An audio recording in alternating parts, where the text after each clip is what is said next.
বাংলাদেশকে উন্নতির শিখরে নিয়ে যেতে চাই, অথবা আমরা বাংলাদেশকে উন্নত রাষ্ট্র হিসেবে গড়ে তুলতে চাই, উন্নত জাতি হিসেবে আমরা গড়ে উঠতে চাই, তাহলে বিজ্ঞান ও প্রযুক্তিতে গুরুত্ব দেওয়ার কোনো বিকল্প আসলে নাই, উদ্ভাবনে গুরুত্ব দেওয়ার কোনো বিকল্প নাই।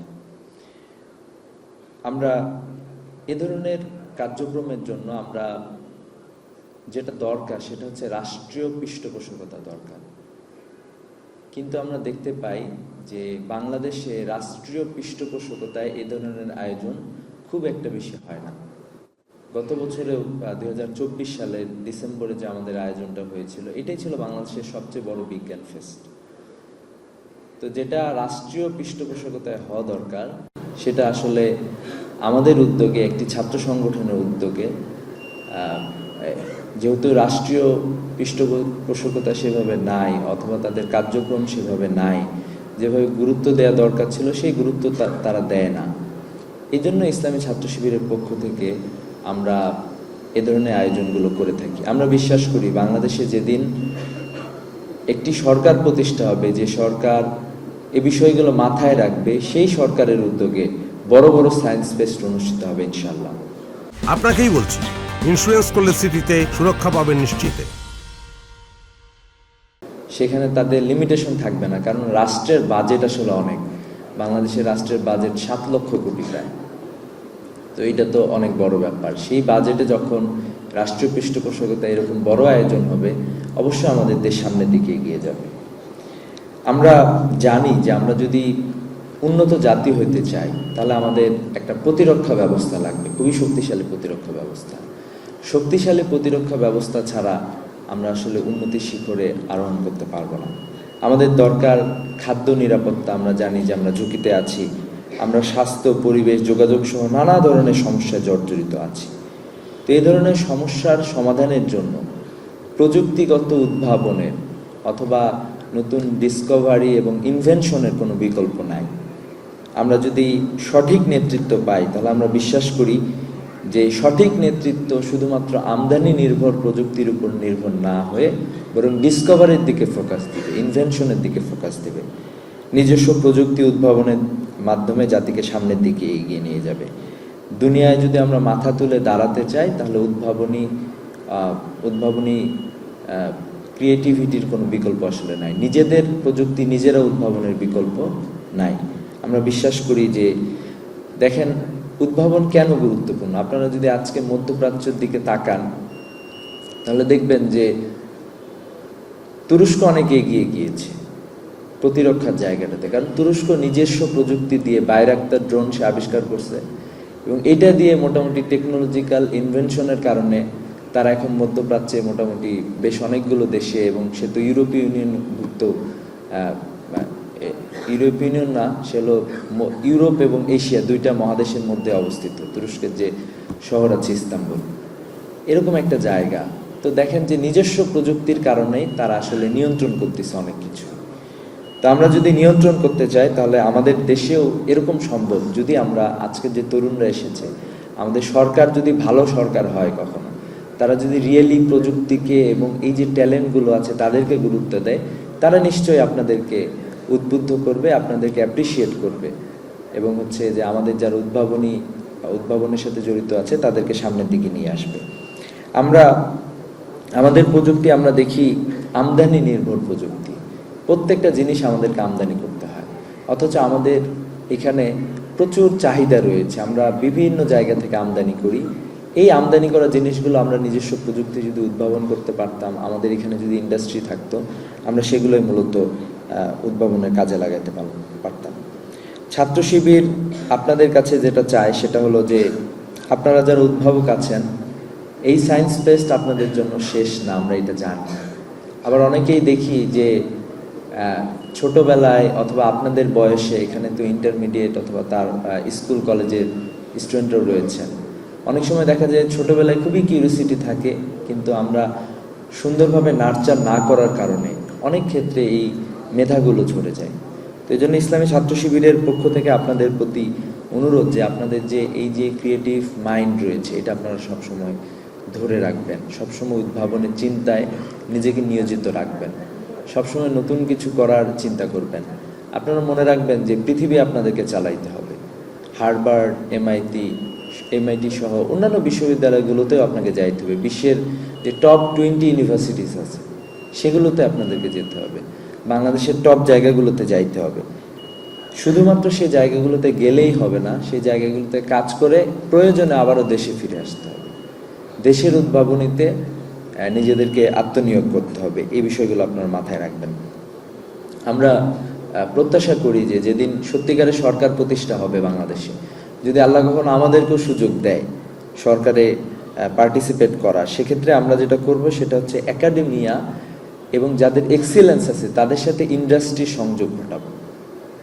যে একজন খুবই চমৎকার একটা জিনিস আবিষ্কার করেছে কিন্তু তার আসলে সুযোগ নাই, এটা হচ্ছে মাস লেভেলে ছড়ায় দেয়া।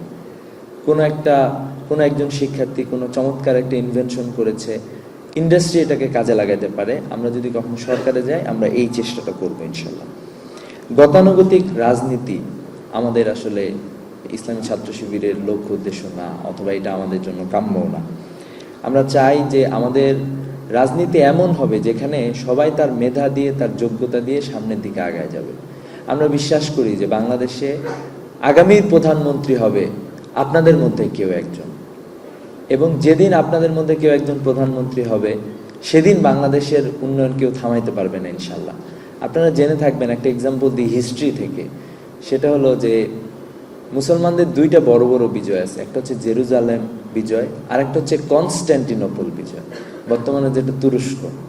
তো এই কনস্ট্যান্টিনোপল যখন বিজয়ী হয়েছিল, মোহাম্মদ বিন ফাতেহ এটা হলো বিজয়ী করেছিলেন। দীর্ঘদিন ধরে এই জনপদে যাওয়ার চেষ্টা করেছিল মুসলমানরা, কিন্তু যাইতে পারে নাই। কিন্তু মোহাম্মদ বিন ফাতেহ যখন এসেছিল, উনি অ্যাট দ্য সেম টাইম উনি যেমন শাসক ছিলেন, সেনাপতি ছিলেন, সেই সাথে উনি ছিলেন একজন বিজ্ঞানী। উনি এমন এক প্রযুক্তি আবিষ্কার করলেন, রাতের মধ্যে পাহাড়ের উপর দিয়ে নৌকা চালিয়ে কনস্ট্যান্টিনোপলের ভিতরে উনি প্রবেশ করলেন এবং উনি বিজয় নিশ্চিত করলেন। তো আমরা বিশ্বাস করি যে প্রযুক্তির মানুষেরা যখন আমাদের রাষ্ট্র চালাবে তারা আসলে চমৎকার উদ্ভাবন করবে ইনশাল্লাহ। তো আমরা ইতিহাস থেকে যেটা পাই সেই আলোকে আপনাদেরকে গড়ে ওঠার আহ্বান জানাচ্ছি। আমাদের দেশে ইনশাল্লাহ সে ধরনের সুযোগ তৈরি হবে। মাঝে মাঝে আমরা হতাশ হয়ে যাই যে আসলে এত রক্ত, এত জীবনের বিনিময়ে আসলে দেশটা ঠিক হচ্ছে না। কিন্তু হতাশ হয়ে আমরা দেশ ছেড়ে দিলেও তো হবে না, কাউকে না কাউকে ধরে থাকতে হবে। এবং আমরা বিশ্বাস করি যদি পুরো জনগোষ্ঠী নিয়ে আমরা যদি ডিটারমাইন্ড থাকি যে এবারের পরিবর্তনটা আমরা করবই, তাহলে আমি বিশ্বাস করি আমাদের পরিবর্তন, যে পরিবর্তনের প্রত্যাশী আমরা, সেই পরিবর্তন কেউ আমাদের হাত থেকে ছিনিয়ে নিতে পারবে না ইনশাআল্লাহ। সেই সাথে আমি আপনাদেরকে আরেকটা বিষয় অ্যাড্রেস করতে চাই, সেটা হচ্ছে যে আমাদের বিজ্ঞানের সাথে সাথে নৈতিকতা খুব জরুরি, বিজ্ঞানের সাথে ধর্মের সংযোগ খুবই জরুরি। কারণ একজনের হাতে যখন টেকনোলজি চলে যায়, একজনের হাতে যখন অনেক বড় কিছু চলে যায়, আল্লাহ তাআলা তাকে উদ্ভাবনের সুযোগ দেন, সে যদি নীতি নৈতিকতার সাথে এগুলোর দায়িত্ব পালন না করতে পারে, তখন সে আসলে ধ্বংস ডেকে নিয়ে আসে পৃথিবীর জন্য। আপনারা দেখে থাকবেন যে পৃথিবীতে বর্তমানে এত বেশি পারমাণবিক বোমা আছে, এই পৃথিবীতে অসংখ্যবার ধ্বংস করা যাবে। এবং একটা দেশ আরেকটা দেশের উপরে আক্রমণ চালাচ্ছে, একটা দেশ আরেকটা দেশের বিরুদ্ধে বিভিন্ন ধরনের বিভিন্ন ধরনের পয়জন দিয়ে দিচ্ছে। আমরা দেখতে পাচ্ছি যে যুদ্ধে রাসায়নিক অস্ত্রের প্রয়োগ আমরা দেখতে পাচ্ছি। এ ধরনের বিষয়গুলো আমাদের সামনে এসেছে।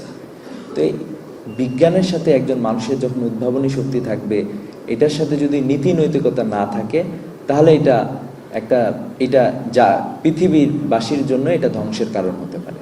তো এদেরকে কিউরিয়াস মাইন্ড ওপেন রাখতে বলেছেন, যে আল্লাহ তাআলা বলেছেন যে ইন্না ফি খালকিস সামাওয়াতি ওয়াল আরদি ওয়াখতিলাফিল লাইলি ওয়ান নাহারি লাআয়াতিল লিউলিল আলবাব, যে দিন ও রাত্রির আবর্তনে, আসমান ও জমিনের সৃষ্টিতে যারা বিচক্ষণ তাদের জন্য নিদর্শন রয়েছে। আল্লাহ তাআলা এটা গবেষণা করতে বলেছেন, এটা দেখতে বলেছেন। এবং আল্লাহ তাআলা এটাও বলেছেন যে আফালা তাতাফাক্কারুনা আফালা তাতাদাব্বারুন, তোমরা কি চিন্তা গবেষণা করো না? চিন্তা গবেষণা করার কথা আল্লাহ তাআলা বারবার বলেছেন। এবং এটাও বলেছেন যে যারা পবিত্র কুরআনে যে কুল হাল ইয়াস্তাবিল্লাযিনা ইয়ালামুনা ওয়াল্লাযিনা লা ইয়ালামুন, যারা জানে আর যারা জানে না তারা কখনো এক হইতে পারে না। দুজনের মধ্যে অনেক পার্থক্য রয়েছে। আল্লাহ তাআলা এটাও বলেছেন যে তলাবুল ইলমি আল্লাহ রাসূলের হাদিস হলো তলাবুল ইলমি ফারিদাতুন আলা কুল্লি মুসলিমিন ওয়াল মুসলিমাত, জ্ঞান অর্জন করা সবার জন্যই ফরজ। তো এইভাবে করে আমরা যদি নিজেদেরকে গড়ে তুলতে পারি, আমরা বিশ্বাস করি যে অতীতে যারা পৃথিবীতে নেতৃত্ব দিয়েছে, একসময় মুসলমানরা পৃথিবীর নেতৃত্ব দিয়েছিল, দীর্ঘদিন নেতৃত্ব দিয়েছিল। কারণ হচ্ছে ওই সময় মুসলমানরা চিন্তা গবেষণা করত, তারা আবিষ্কারের সাথে যুক্ত ছিল। তো আমরা বিশ্বাস করি বাংলাদেশেও as a whole, as a country আমরা সামনের দিকে এগিয়ে যাব ইনশাল্লাহ, আপনাদের হাত ধরে এগিয়ে যাব ইনশাল্লাহ। তো আজকের প্রোগ্রামের আমরা বিশ্বাস করি যে অসংখ্য প্রজেক্ট এসেছে, আমরাও সবগুলোতে যাব ইনশাল্লাহ, আপনাদের উদ্ভাবন দেখার চেষ্টা করব। পুরো ঢাকাবাসী আসবে আপনাদেরকে দেখার জন্য, পুরো দেশ অধীর আগ্রহে আপনাদের উদ্ভাবন এবং আপনাদের ক্রিয়েটিভিটি দেখার জন্য আমরা অপেক্ষা করছি। আর আজকের প্রোগ্রাম আমরা শুরু করছি। ইসলামী ছাত্র শিবিরের জন্য দোয়া করবেন, ইসলামী ছাত্র শিবির যাতে আগামীতেও আপনাদের নিয়ে যে ধরনের কার্যক্রম রয়েছে এই ধরনের কার্যক্রম অব্যাহত রাখতে পারে এবং এটা আরও বৃদ্ধি করতে পারে, এই প্রত্যাশা শেষ করছি। আসসালামু আলাইকুম ওয়া রাহমাতুল্লাহ।